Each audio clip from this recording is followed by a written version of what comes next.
Olá pessoal, sejam todos muito bem-vindos a mais um episódio do Circuito pela Vida. Hoje vamos falar sobre um tema que une ciência, prevenção e cuidado com a vida. O papel da pesquisa acadêmica e das políticas públicas no enfrentamento da dependência química e na promoção de saúde mental. Para essa conversa tão importante, recebemos a professora Cláudia Henschel de Lima, professora associada do Departamento de Psicologia da Universidade Federal Fluminense, diretora de avaliação do Programa de Pós-Graduação em Administração Pública em Rede Nacional e membro do COMUDA, Conselho Municipal para a Prevenção do Uso de Drogas e Álcool de Volta Redonda. Professora Cláudia, é uma honra tê-la aqui conosco. O Circuito pela Vida agradece imensamente a sua participação. Seja muito bem-vinda.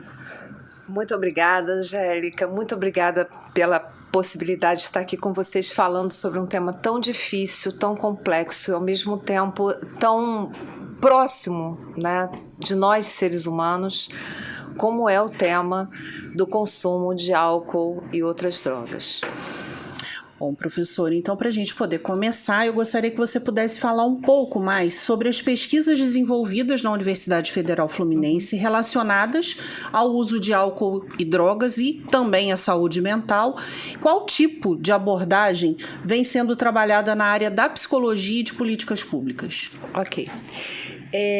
Bom, nós temos lá um laboratório de investigação de psicopatologias, né?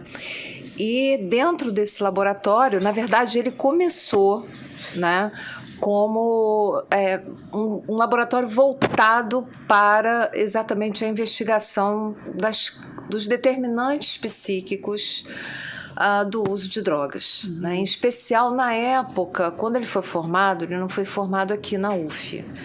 Eu era professora de uma outra universidade, uma instituição, na verdade, particular de ensino, e que congregou assim, alguns alunos em torno dessa investigação.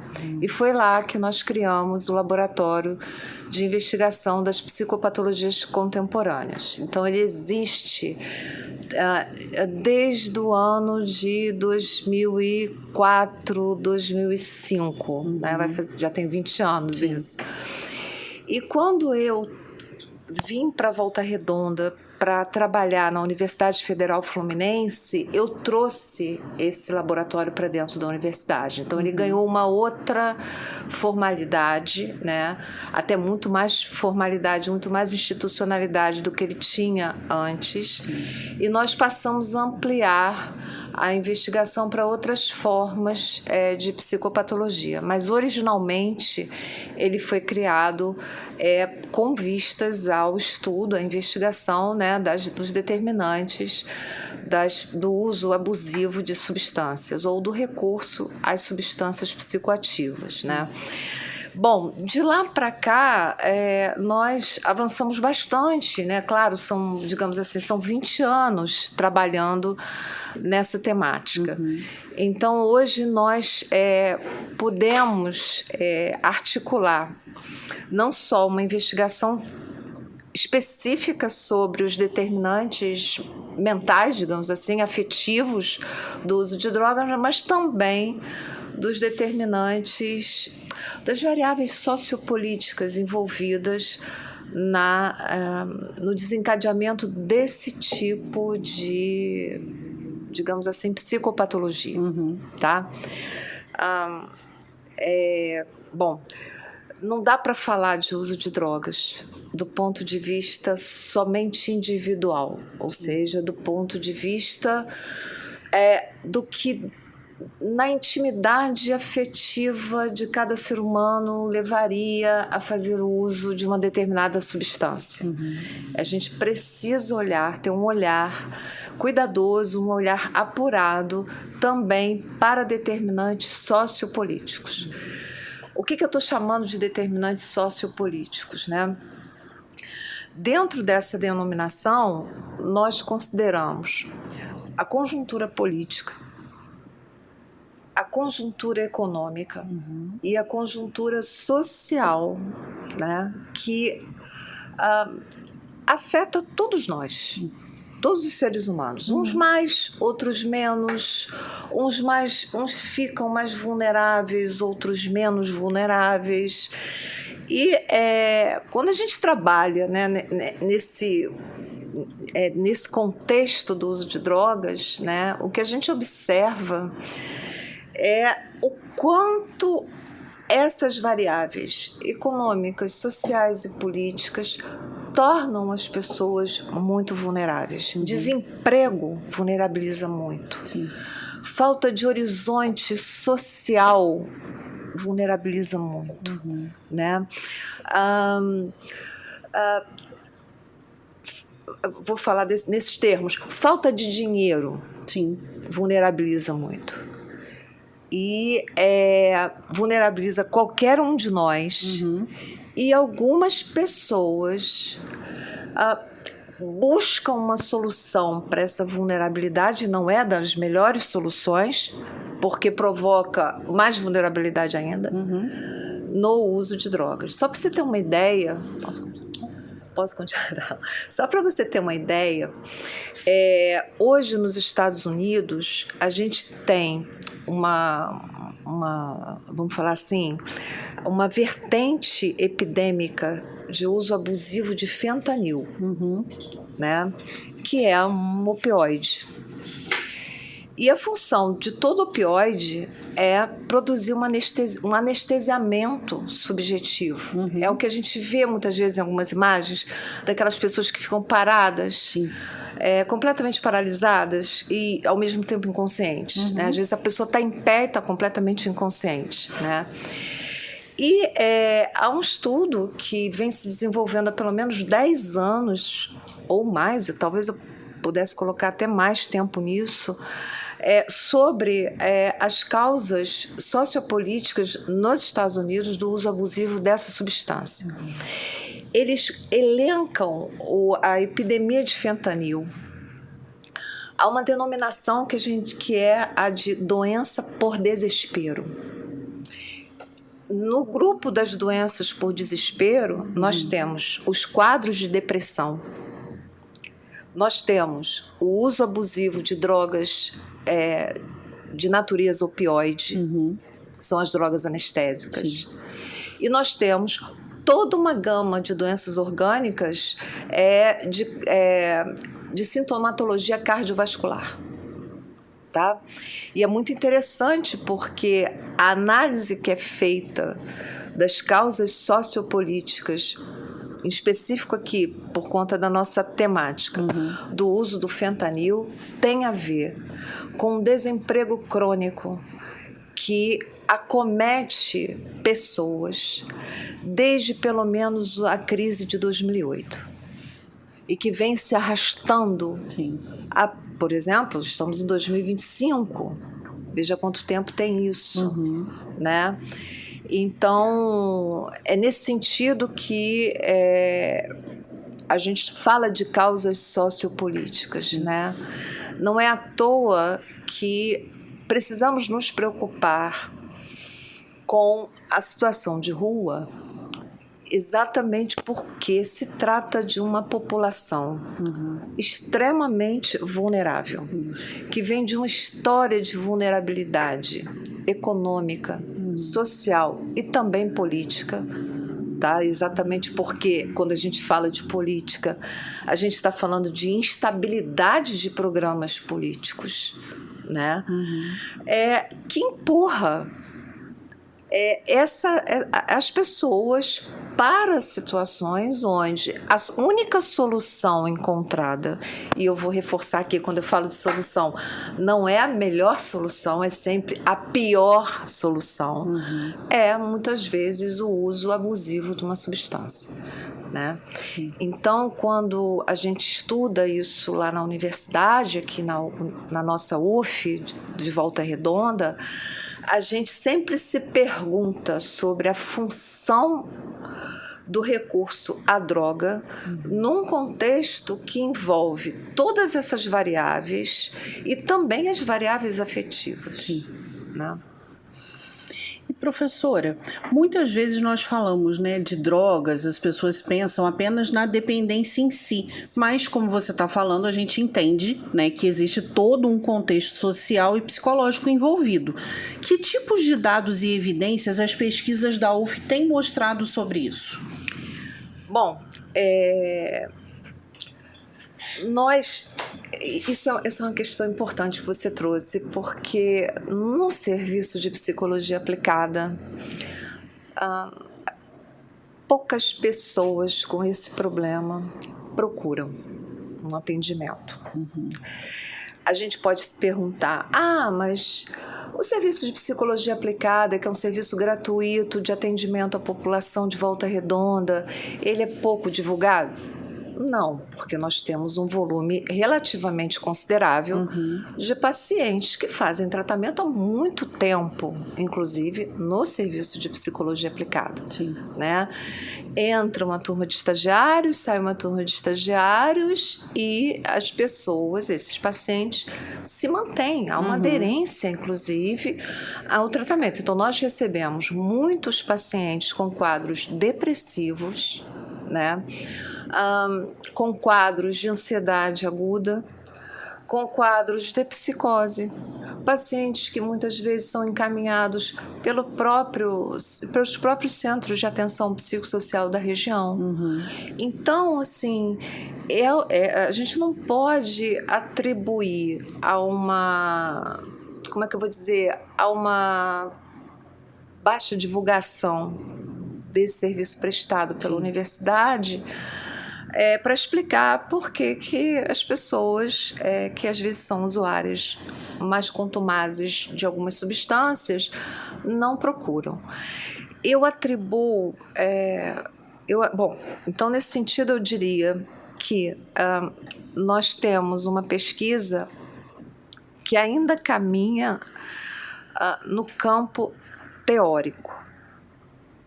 Ok? Exatamente porque os meus estagiários não têm essa experiência no atendimento de pacientes com essa situação. Sim. No entanto, são estagiários que têm uma experiência, adquirem a experiência no tratamento de quadros depressivos.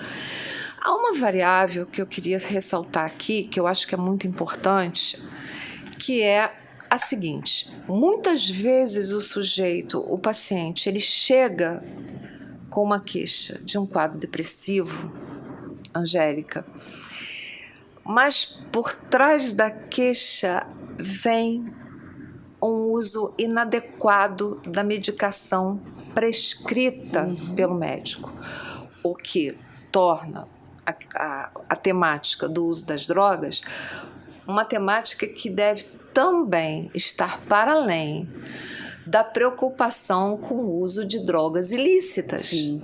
Porque medicamentos que são prescritos pelo médico numa determinada quantidade precisam ser observados pelo paciente e pela família do paciente.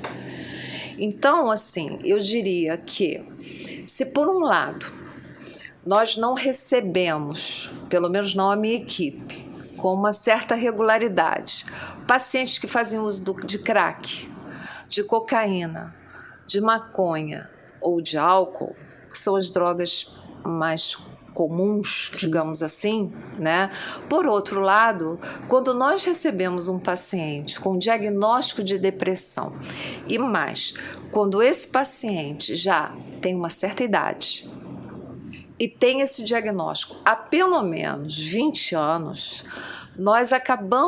eu ensino os meus estagiários, por causa da pesquisa que está no fundamento disso, a rastrear a forma como aquele paciente tem usado a sua medicação. Então, se por um lado nós temos ainda uma pesquisa muito teórica no campo do uso das drogas ilícitas, veja, por parte dos alunos jovens que entram na universidade, que são bolsistas do governo federal de iniciação científica. Por outro lado, esses mesmos jovens acabam desenvolvendo, durante a pesquisa, teórica e o atendimento por eles, como estagiários no serviço de psicologia aplicada, uma expertise muito importante hoje em dia, que é a gente poder reconhecer quando um caso de depressão é também um caso de dependência química. Com certeza. E nós temos sempre alertado, né, sobre o quanto a medicação precisa ser utilizada da forma qual Sim, ela é prescrita. claro. Né? Principalmente dentro das escolas, nós alertamos Também. muito isso, porque a gente sabe que a maioria das pessoas tem feito o consumo abusivo de medicações. Né? E para além disso, professora, quando a gente olha hoje, né, para o cenário atual, você acha que ainda há muito tabu e desinformação sobre o uso de drogas e seus impactos? E como a pesquisa pode auxiliar na mudança desse olhar? Sim, acho que sim. Acho que sim. Primeiro, em relação a isso que eu acabei de falar. Quando a gente fala em dependência química, imediatamente o que vem à cabeça? Aquela imagem do fentanil, Sim. a imagem do cocainômano, a imagem da pessoa que consome muita maconha, a imagem da pessoa que consome álcool. Álcool ainda também é um tabu, né? Porque as pessoas já acabam falando muito em uso social do álcool, né? E, a questão da medicação, por exemplo, que preocupa porque é uma dependência silenciosa. Ela é uma dependência silenciosa, ela é uma dependência mascarada. Exatamente. Tá? Ela é uma dependência aceita. Porque, não é remédio. Sabe? A hora que eu quiser eu paro de tomar. E não é verdade. Sim. Não é assim que funciona. É uma química.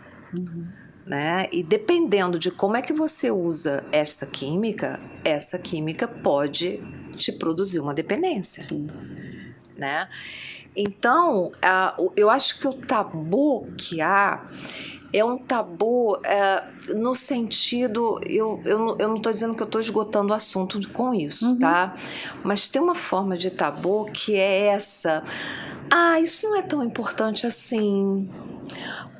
Isso aí não é uma coisa fácil de manejar. A qualquer hora eu posso parar. O mesmo argumento que uma pessoa que começa a consumir cocaína tem, ou a consumir uma quantidade maior de álcool tem, aparece também no consumo de medicamentos. A qualquer hora eu posso parar. Eu tenho pleno controle do meu uso de substâncias. Então você nota que eu diria, isso é um tabu? Isso é um tabu. Sabe? Isso é uma defesa enorme que as pessoas desenvolvem no sentido de minimizar algo que muitas vezes já está escapando do controle. Exatamente. Tá?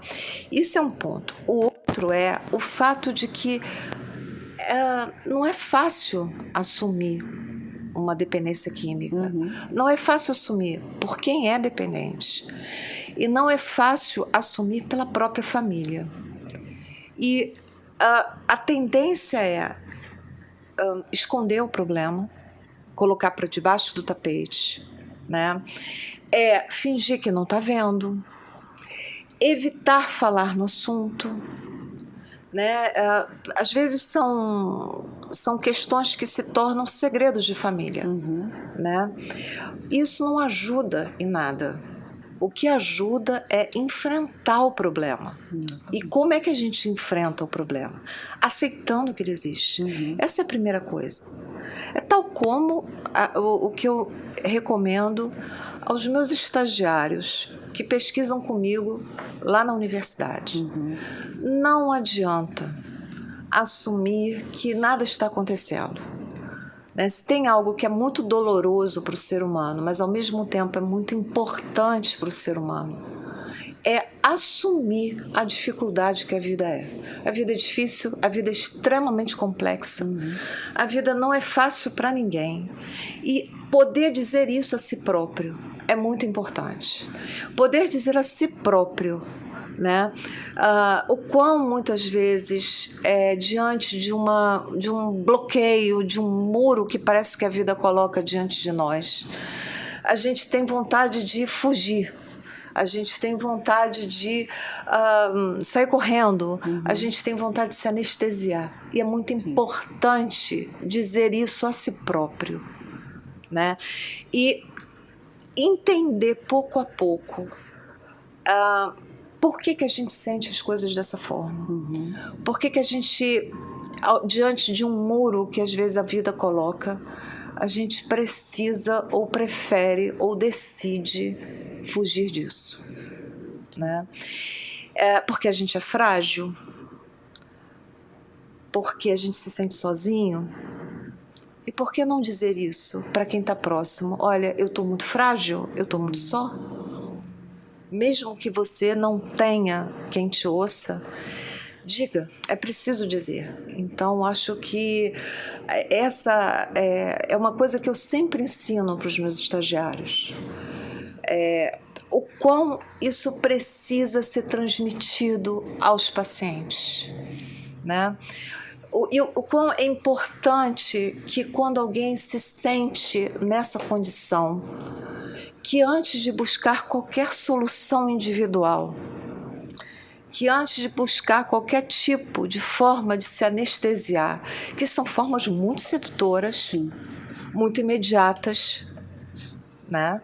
É muito fácil você se anestesiar com um copo de bebida, com 2 copos, com uma garrafa de vodka, com uma garrafa de cachaça, né? É uma saída rápida, é uma saída fácil e é uma saída individual.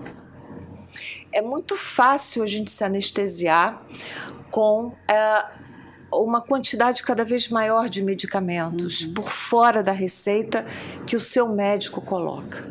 É uma saída individual, por fora da receita médica, né? Também é muito fácil a gente produzir quimicamente a ilusão de que a gente pode tudo quando a gente usa drogas estimulantes, né? Como as anfetaminas. Também são saídas individuais. Então, antes de optar por isso, é preciso reconhecer que está na hora de partilhar o seu limite com um profissional. Com certeza. Então, isso faz parte da pesquisa, porque Angélica, eu lido com pessoas muito jovens, eu lido com pessoas na faixa dos 20 anos. Eu lido com alunos que muitas vezes não moram aqui, que passam para a universidade e trazem na sua mala ou na sua mochila parte daquilo que os formou na cidade de onde vieram. Parte das questões que ainda são questões da adolescência.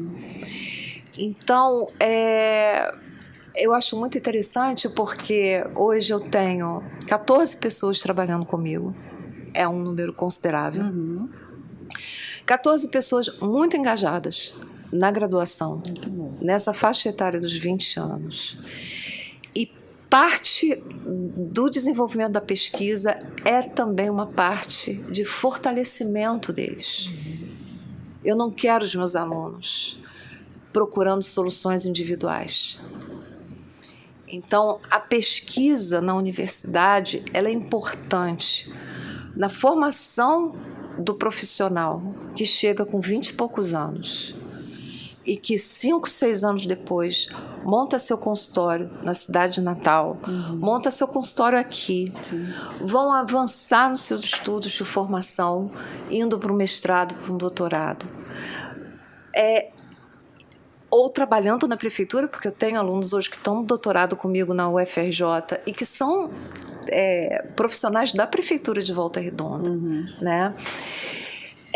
E que tem na pesquisa uma formação ética, não só para lidar com o outro em sofrimento, mas também para ser mais sensível às coisas da vida que os atravessam. Eles são muito jovens, né? Então, acho que a pesquisa, como você mesmo perguntou, em que a pesquisa ajuda? Ajuda na formação do profissional qualificado para lidar com situações de saúde mental extremamente complexas, extremamente difíceis, que não podem ser tratadas como questões de solução rápida individual, mas também ajuda no fortalecimento individual, ético individual daquele estudante. Com certeza.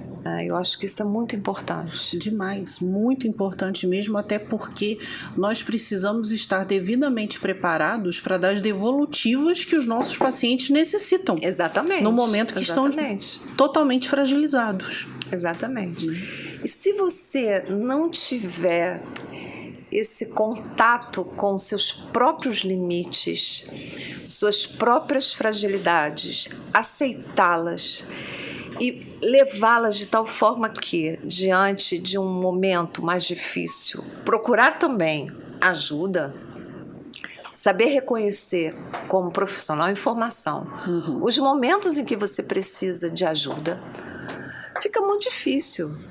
Então, assim, a gente lá no laboratório de investigação das psicopatologias contemporâneas, a gente tem muita preocupação com o futuro desses alunos, cujos pais confiam a vida deles a gente. Sim. Somos professores, somos pesquisadores. Então, eu vejo muito isso, assim, o engajamento deles e o quão esse engajamento muda a vida deles dentro da universidade. É como se desse um horizonte. É como se desse, não. Dá um horizonte assim, por que eu estou aqui? Né? Para quê? O que eu viso com a minha formação? Quem que eu vou poder ajudar com a minha formação? Né? Eu acho que isso é muito importante porque a gente precisa disso, sabe? E, como eu falei aqui no início, né, os momentos de instabilidade política, eu vou dizer aqui que momentos são esses, né? A gente chama emergências humanitárias, um conjunto de fenômenos sociopolíticos que afetam a saúde mental da população, desde conflitos políticos, guerras, até epidemias e pandemias. E onde é que essas coisas os afetam? Na perda do horizonte de vida, na perda do horizonte de futuro. Né? E eu costumo dizer, fazer uma brincadeira com eles, assim, que é a seguinte: quando eles saem com 18 anos da cidade de Natal, às vezes do interior de Minas, de São Paulo, e vem para uma cidade do estado do Rio de Janeiro, do porte de Volta Redonda, é quase uma emergência humanitária, porque eles estão sós. Emergências humanitárias fazem isso com a gente. Nos colocam diante de situações em que a gente se sente muito isolado, muito só, às vezes muito perdido. E eu faço essa brincadeira com eles, assim, eu digo assim, é como se vocês estivessem vivendo uma emergência humanitária.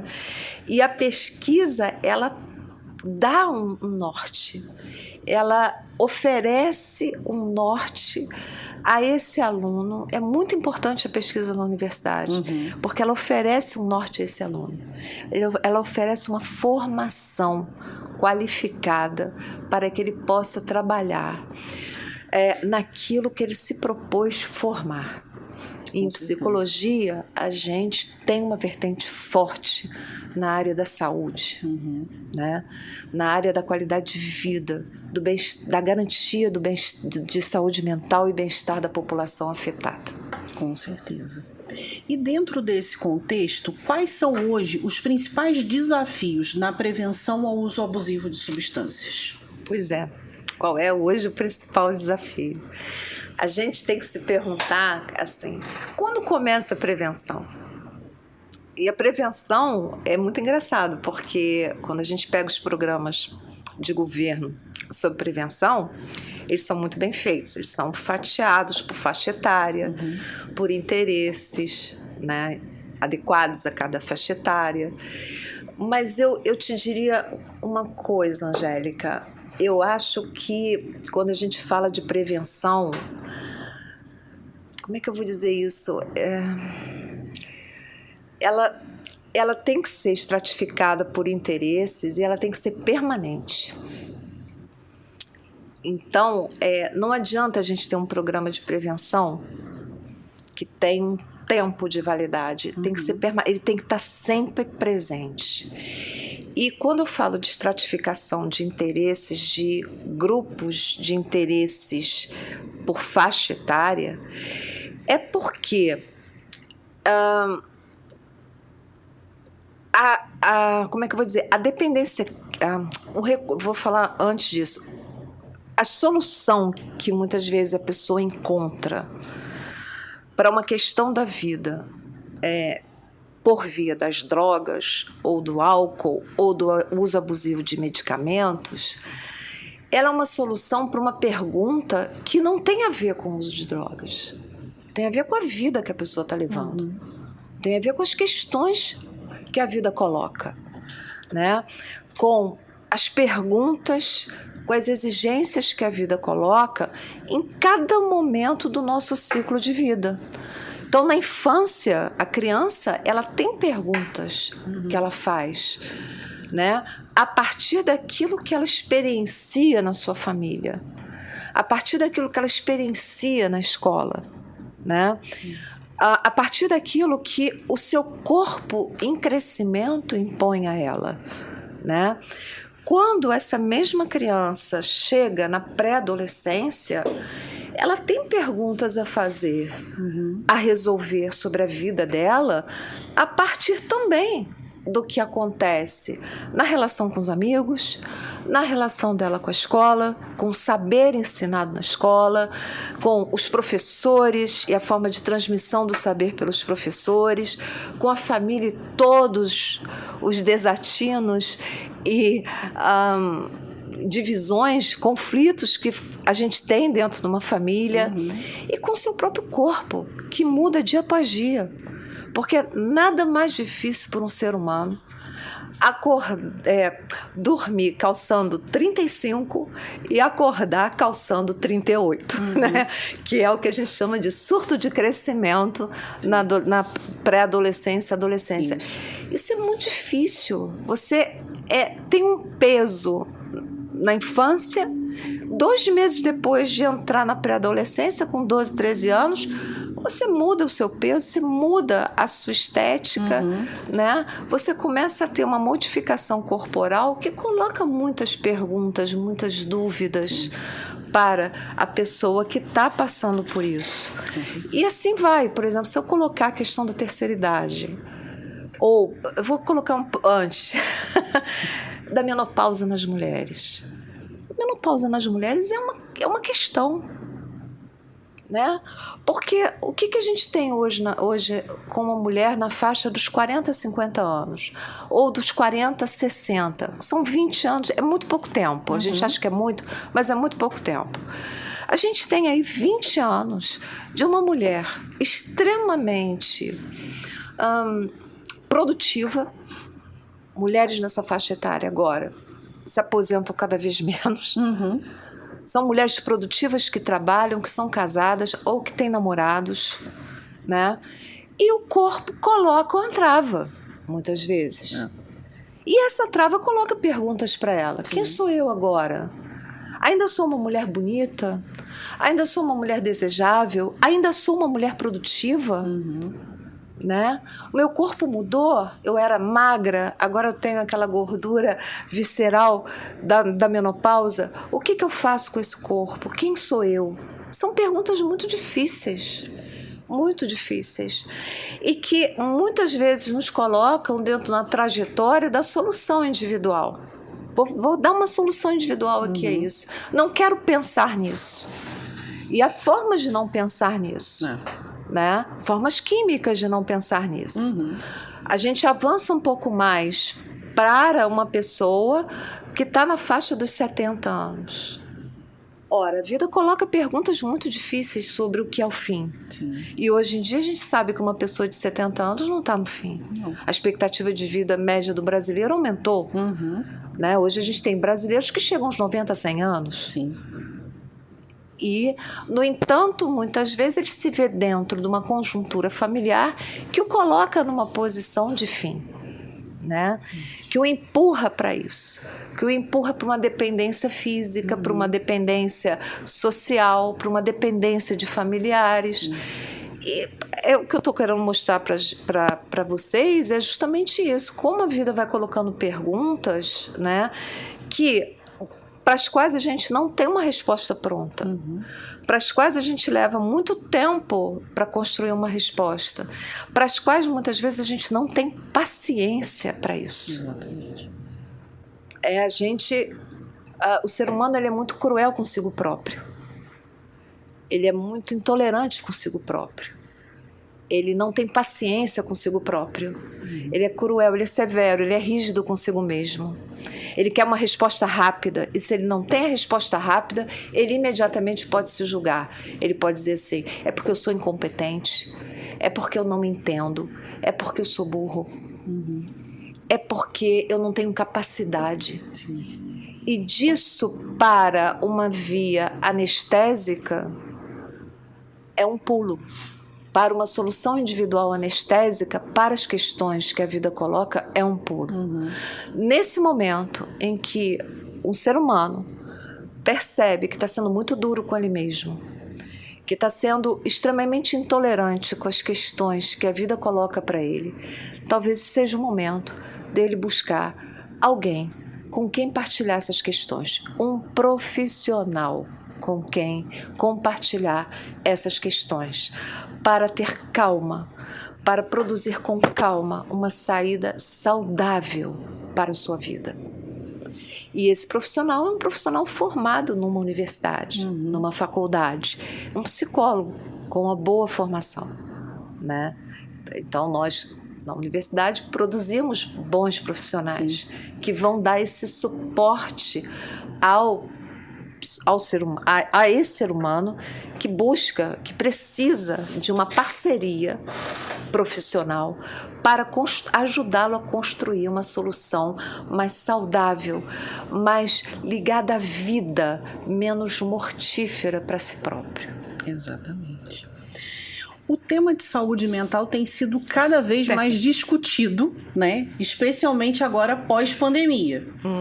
Como a qualidade de vida se relaciona com esse risco do uso das substâncias, no seu ponto de vista?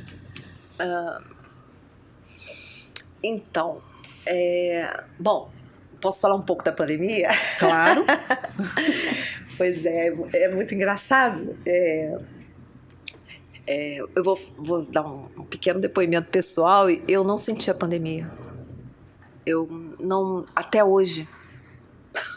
É uma coisa que às vezes me assusta, porque eu trabalho numa universidade muito grande e tenho algumas funções de gestão junto à reitoria, lá em Niterói. E foi muito engraçado, muito interessante, porque para a gente ter uma ideia do que é o peso da pandemia. Eu quase que me lembro do dia em que eu me encontrei com o professor Antônio Cláudio, que é o nosso atual reitor, já era reitor naquela época, num evento sobre Nise da Silveira. Eu ia falar nesse evento no cinema da UF em Niterói, e eu estava me sentindo assim muito mal. A impressão que eu tinha um peso sobre mim, e eu não sabia localizar muito bem isso, Angélica. Eu estava acompanhando a evolução da pandemia desde dezembro de 2019, quando começaram a aparecer as primeiras notícias de Wuhan. E era março de 2020, nós estávamos no dia do primeiro caso fatal em Niterói. Horas antes da pessoa morrer em Niterói, de Covid-19. Eu estava em Niterói para falar num evento, num espaço fechado, sobre Nise da Silveira. E eu encontro com o professor Antônio Cláudio lá no cinema, porque ele ia fazer a abertura do evento, vindo de Brasília. E eu olhei para ele assim e falei: que vai ser? Aí ele é médico de formação. Ele disse assim, eu vou fechar a universidade na segunda-feira. Isso era uma quinta-feira. Eu vou fechar a universidade no dia 16 de março. Aquilo me gelou por dentro, porque eu falei, caramba, chegou efetivamente aqui. E ele disse, mas no dia seguinte, nós vamos, não é, professora Cláudia, montar o ensino remoto na universidade. E foi assim que eu não senti. Esse reitor fez uma convocação para o trabalho. Não me deixou padecer do que muitos brasileiros padeceram, que foi a falta de horizonte, de futuro. A ideia de que a pandemia seria eterna.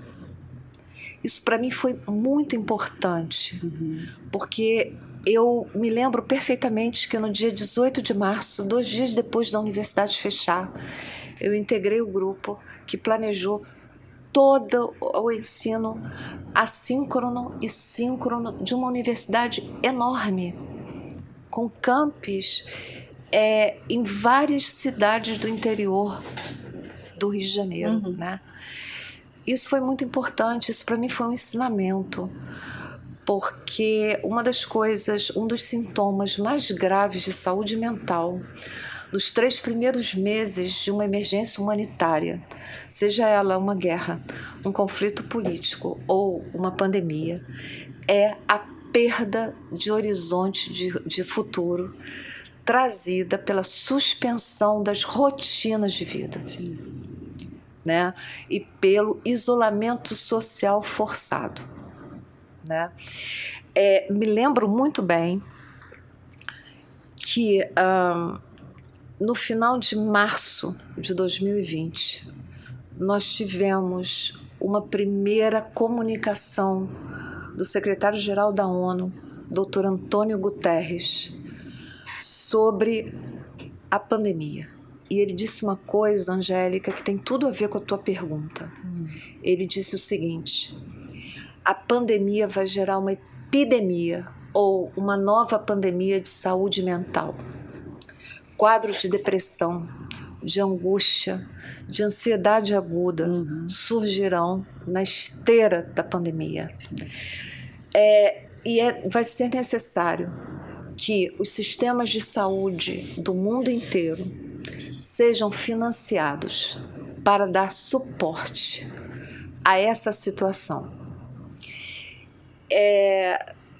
Eu achei essa colocação de extrema importância, de extrema relevância, exatamente porque o que a gente vem observando é um aumento, um agravamento, não vou falar em aumento, mas um agravamento drástico dos casos de depressão pós-pandemia. Né? E eu falei aqui logo no início sobre algo que é muito importante. A gente, às vezes, separa as formas de sofrimento psíquico como se elas não tivessem muita relação umas com as outras. Né? E quando a gente trabalha com a clínica da depressão, a gente tem que rastrear a clínica da dependência química à medicação. Com certeza. Então, uma coisa não vem sem a outra. A ONU e a OMS, elas possuem um guia importante dessa, que eu dei para os meus... Eu não parei com a minha pesquisa na pandemia, eu trabalhei muito na gestão e também junto com os meus alunos no avanço disso. A gente direcionou a pesquisa toda para o que a gente chama de história psicossocial das emergências humanitárias, justamente para pensar o agravamento do uso de drogas e dos quadros de depressão na pandemia e no pós-pandemia. Né? E é muito interessante porque a OMS ela tem um protocolo de abordagem que a gente às vezes esquece, que a gente desconhece. É impressionante isso. E foi muito interessante, eu tinha isso na minha sala aqui na UF, eu tenho um bolo assim, de guias de como você aborda casos de saúde mental específicos, por exemplo, desde o autismo aos quadros de depressão e uso de drogas em situações de emergência humanitária, feitos pela OMS. Eu pude recuperar isso para dar formação qualificada para os meus alunos. Sim. Para que eles possam atuar com isso. E uma das coisas que a gente trabalhou muito foi exatamente o resgate com os pacientes afetados pela pandemia de uma rotina estabilizadora. Por exemplo, a gente perguntava isso.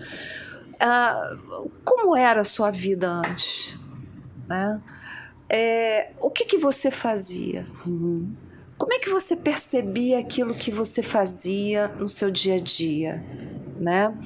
E a gente tentava desenvolver com os pacientes um certo resgate dessa rotina, claro, por outros caminhos, visando uma certa reconstrução do horizonte, né? Um certo resgate da qualidade de vida. A gente reclama muito da nossa rotina, mas basta que ela seja suspendida, né? Que ela entre em suspensão para a gente morrer de saudade dela. Com certeza. E nós fizemos muito isso com os pacientes, né? Eles vinham com muito... Até hoje a gente tem alguns pacientes ainda em recuperação desse período. E a gente faz todo um trabalho de resgate do que estabilizava a vida desse sujeito. Né? Por exemplo, pessoas que tiveram... Uma das coisas que foi muito complicada foi, por exemplo, o desemprego na pandemia. E a gente tem pacientes que não se recuperaram disso. Sim. Então, uma das coisas que a gente mencionava e menciona com eles até hoje é a possibilidade deles se qualificarem. Porque a qualificação, ela dá muito horizonte.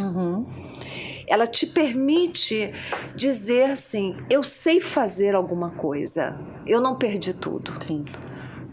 Né? Perder um emprego não significa perder o que eu sei. Perder aquilo que me formou. E a gente sabe muitas vezes que uma perda de emprego leva embora ferramentas subjetivas de estabilização muito importantes, que é, por exemplo, a nossa competência, o nosso sentimento de que a gente vale alguma coisa nessa vida. Sim. E a gente trabalha muito nesse sentido. Qualidade de vida é também resgatar, né, um sentimento do quanto a gente vale para as pessoas, para as nossas relações de trabalho, para as nossas relações familiares, para as nossas relações de amizade, para as nossas relações amorosas nessa vida. Né? E, às vezes, uma demissão, um tempo excessivo em demissão, varre isso da nossa memória. Quando eu falo em perda de horizonte de vida, perda do horizonte de vida é algo do nosso sentimento. O que eu vou fazer da minha vida? Que causa desespero e é algo que afeta a nossa memória. É como se a gente não soubesse mais quem a gente é.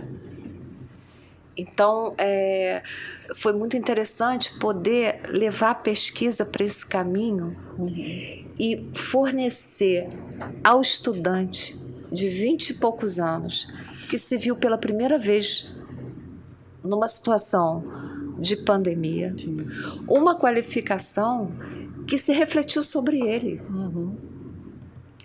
Né? Nem tudo está suspenso.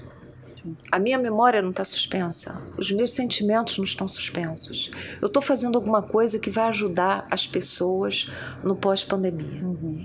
Então, acho que essa questão da qualidade de vida passa pela memória. A gente sabe quanto a memória vale para a gente quando a gente começa a ficar um pouquinho mais velha. Com certeza, que aí a memória vai ficando um pouco abalada. Nossa, e a gente percebe. E a gente se desespera, né? Exatamente. Qual é o nome daquela pessoa aí que eu falo todo dia que eu não me lembro, né? Isso. Aí vai dando aquela... Meu Deus, o que está acontecendo com a minha memória? Então, você imagina isso... isso ampliado na pandemia. Né? Isso é muito, muito difícil. Então, eu acho que ir por esse caminho, né, do resgate do valor da vida, de quem nós somos para o outro, para as pessoas, foi muito importante. Com certeza. E na sua visão, o cuidado com a saúde mental ainda é um privilégio ou nós já estamos avançando na democratização desse acesso? Olha, eu acho que o Brasil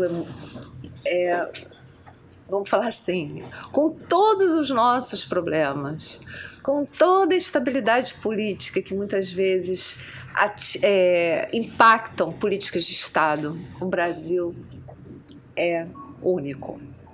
Nós temos um sistema único de saúde, um sistema universal de saúde. Né? Nós temos esse sistema universal de saúde na saúde mental. Sim. Então, nós temos eu vou falar em processo.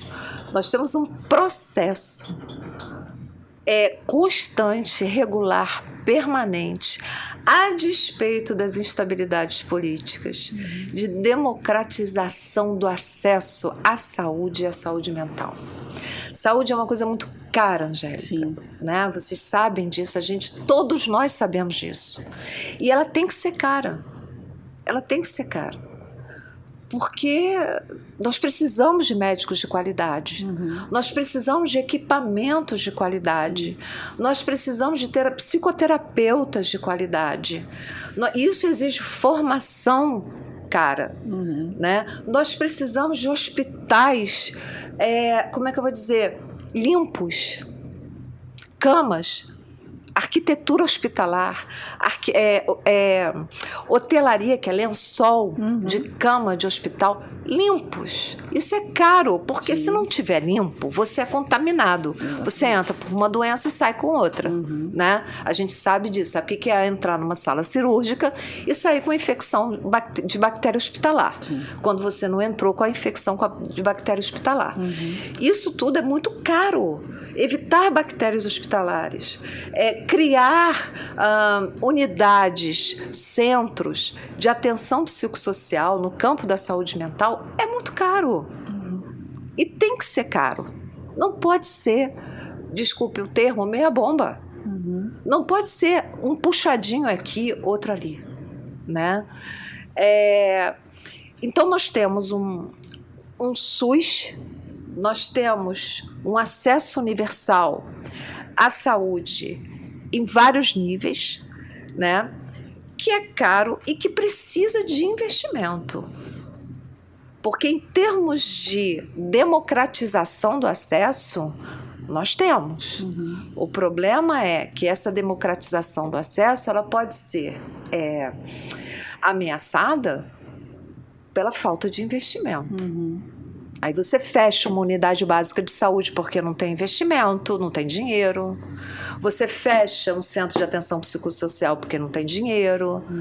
Você não abre concursos para a entrada de pessoal qualificado e aderente à área da saúde especializada. Por exemplo, o profissional da saúde mental, ele tem que ser um profissional especializado. Ele não pode ser um profissional de puxadinho. Ele tem que ter qualificação permanente. Por quê? Porque há uma atualização permanente dos modelos de entendimento do que é saúde mental. E esse profissional ele precisa de qualificação. Ele já tem que entrar qualificado. Isso é caro e é necessário, é fundamental. Isso não pode ser pensado, considerado como algo secundário. Né? Eu não posso pegar um profissional qualificado e ofertar um salário baixo para esse profissional, porque ele vai sair. Ele vai abrir o seu consultório particular, que dá mais dinheiro. Ou ele vai fazer plantão, porque dá dinheiro à beça. Então, isso é uma perda para o que nós conseguimos conquistar, que é o acesso universal à saúde. Então, eu vejo assim, o Brasil como um país com a potencialidade em termos de funcionamento da saúde universal, funcionamento universal da saúde, enorme. uma potencialidade que pode estar ameaçada por isso, por uma redução do investimento. Sim. Professora, você também faz parte do Comuda, né, representando a UF. E conta pra gente um pouco sobre o trabalho do Conselho, como ele está atuando na prevenção ao uso de drogas aqui de Volta Redonda. Sim, o Conselho, eu acho que ele é muito importante. Ele foi como é que eu vou dizer isso? Como eu vejo, a gente teve um período de muita desvalorização dos conselhos municipais. É um período ainda muito recente. E Volta Redonda soube resolver isso. Soube, com todo o apoio, claro, do governo federal, no sentido da revalorização dos conselhos. Volta Redonda aproveitou essa oportunidade e reconstruiu o Conselho Municipal de Álcool e Drogas. Uhum. Assim como a Secretaria de Álcool e Drogas, que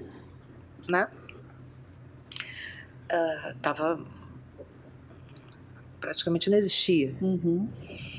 Então eu vejo o Comuda, que é o nosso conselho aqui de Volta Redonda, como uma ação política muito bem sucedida.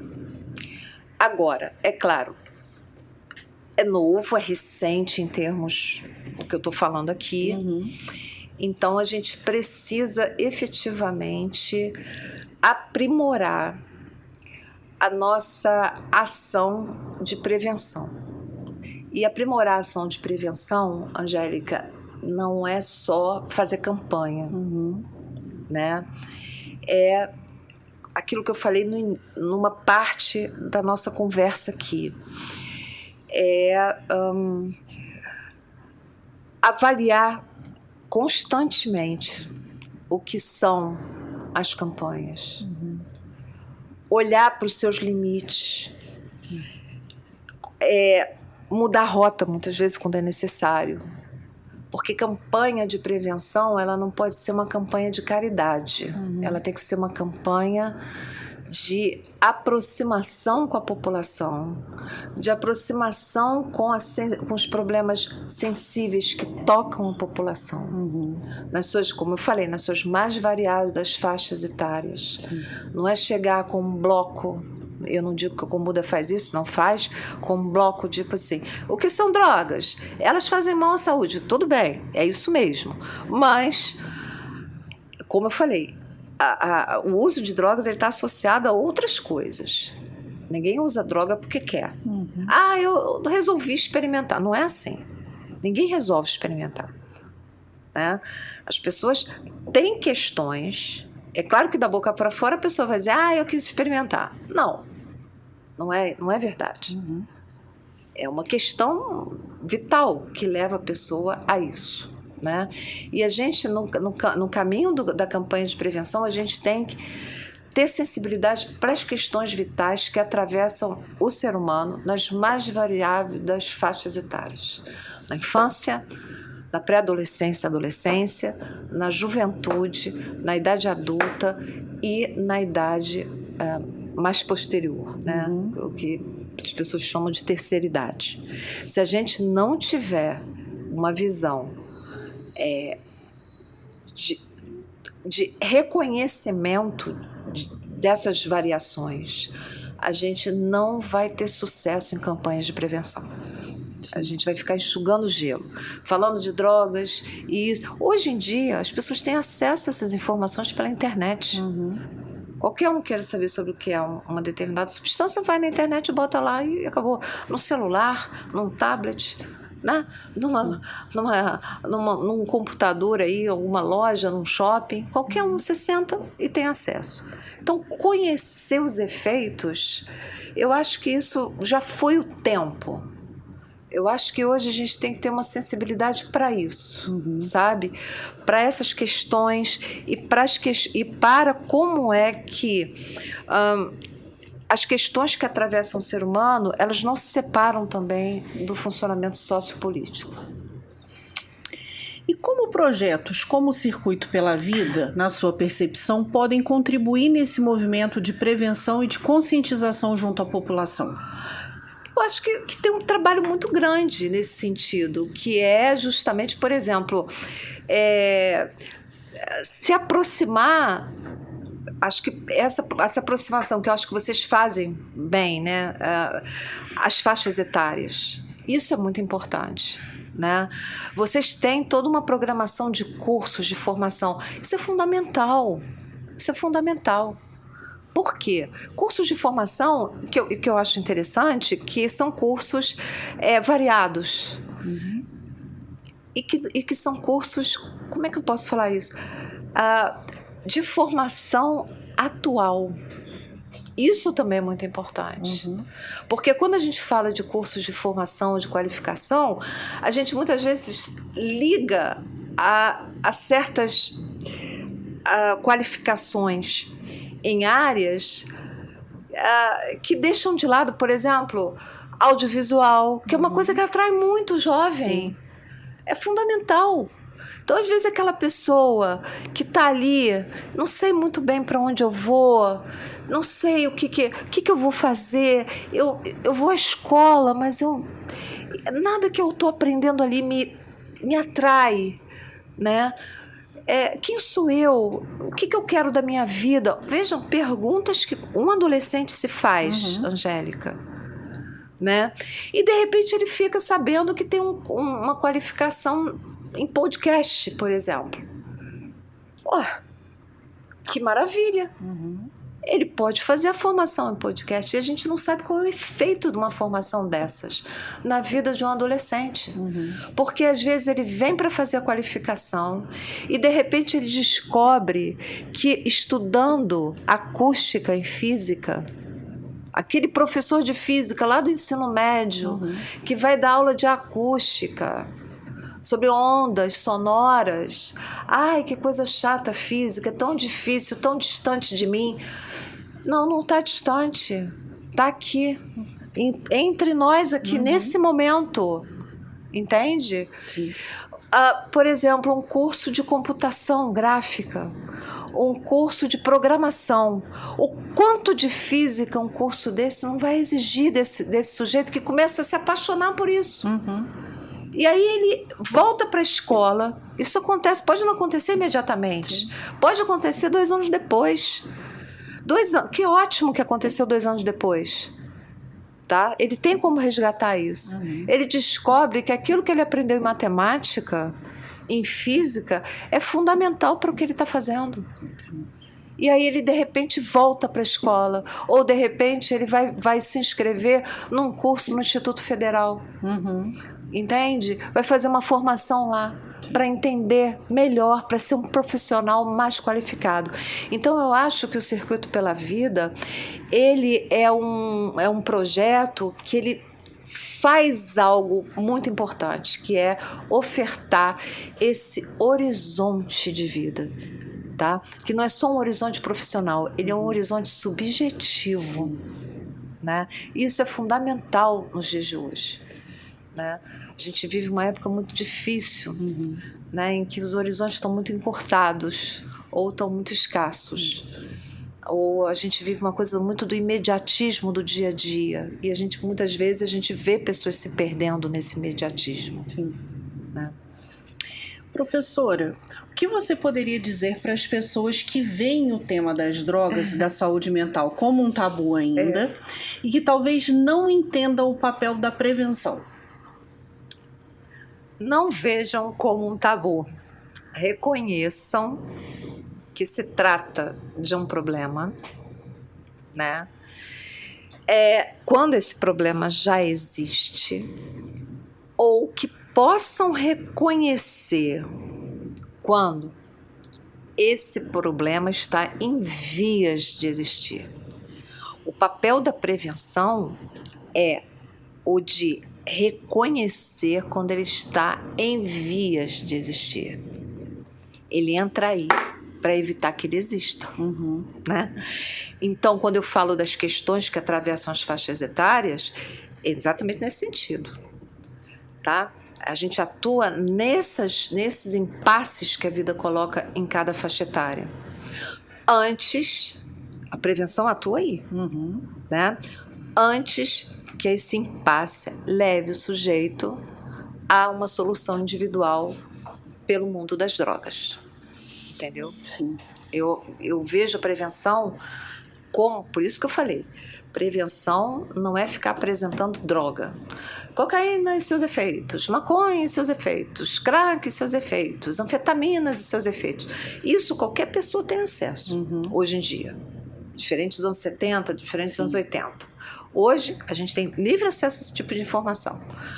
Agora, uma prevenção que atua nas questões que cada ciclo de vida coloca para um ser humano, evita aqui o ser humano, diante de um impasse, de um problema que ele não consegue solucionar, ele encontra uma solução fácil pela via das drogas. Tá? Então, o papel da prevenção é essencial aí, nesse sentido. Então, quando um familiar, uma mãe, um pai, percebe que seu filho está com alguma dificuldade, tem a sensibilidade de reconhecer isso. Porque é o momento em que a gente consegue parar um caminho que pode ser sem volta. Sim. Reconhecer isso é importante. Buscar ajuda é importante. Conversar é importante. Tentar acessar a pessoa é muito importante. Mesmo que ela diga não. A paz, é muito interessante isso, há pessoas, há pais que dizem assim, mas meu filho é tão reativo, ai, não adianta, eu estou cansado de receber não, eu estou cansado de receber a porta do quarto na minha cara, eu estou cansado dos gritos assim, não entra agora, o quarto é meu, né? Não quero falar, não quero conversar. Ok, mas ele sabe que você foi lá, ele sabe que você bateu na porta. Ele sabe que você não está cego para o que está acontecendo. Isso é muito importante. Insista. Tente conversar. Tente falar. Apareça. Porque essa é a função dos pais. Aparecer. Reconhecer quando algo não vai bem. Tá? A gente acha que isso não tem nenhuma função para um adolescente, para uma criança, para um adulto jovem que mora com os pais ainda, tem muita função, sim. É um recado que você está dando para o seu filho. Eu te reconheço como um ser humano que me importa. Que importa para mim. E é por isso que eu estou lhe procurando. Essa é a atitude. Acho que isso é fundamental. Melhor do que virar as costas, melhor do que dizer, ele não quer falar, então não adianta procurar. Tá? Com certeza. Professora Cláudia, muitíssimo obrigada. Obrigada, Jéssica. Obrigada, gente. Por esse seu compartilhamento de conhecimento e de experiência aqui conosco e por nos mostrar como a pesquisa e o trabalho coletivo podem transformar realidades. Eu espero ter ajudado a todos aqueles que vão escutar, né, e participar. E para você que nos acompanhou até aqui, compartilhe esse episódio. Informação, ciência e empatia andam juntas quando o assunto é cuidar de vidas. Até o próximo.